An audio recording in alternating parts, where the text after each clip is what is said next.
I think the work that I do is heavy sometimes. You're telling hard stories a lot of times. So for me, being able to go to the cabin with my family to spend the weekends, disconnect, and to recharge so that, I'm taking care of myself while you're also writing really hard things sometimes and you're working with people who've had really hard experiences. Yes.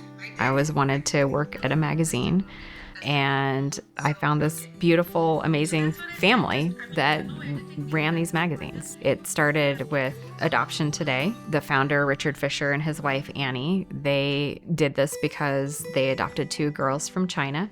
And so they created the first magazine. And then pretty soon, somebody told them, well, really, foster parents have nothing. So they started Fostering Families Today.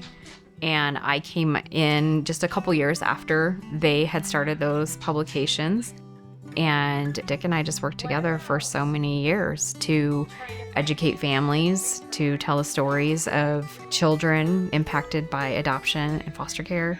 One of the first things that he told me was, we need to listen to the voices of those who've had this experience. So we just really leaned into what they had to tell people. We can learn from our kids. We can learn from them every day. It doesn't have to be us always teaching them. I've always thought, even before I did this job, like teenagers are the most misunderstood kids out there.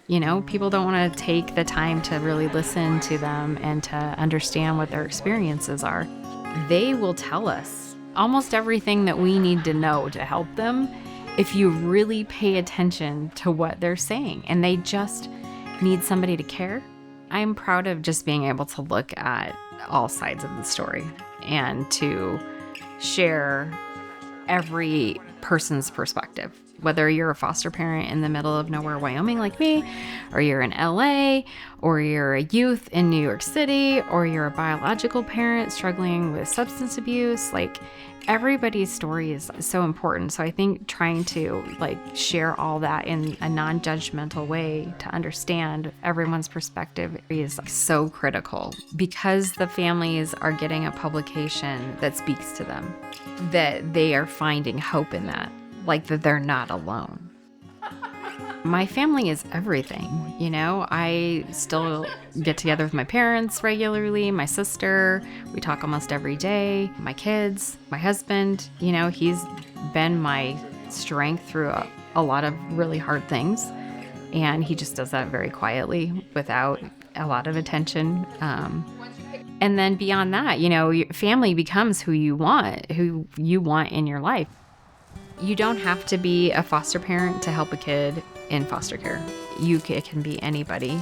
There are so many other ways that we can all give back or help kids who need it. And, for me, that's been being a Girl Scout leader and a Boy Scout leader. And I have definitely had kids in my, in my realm that have been in foster care.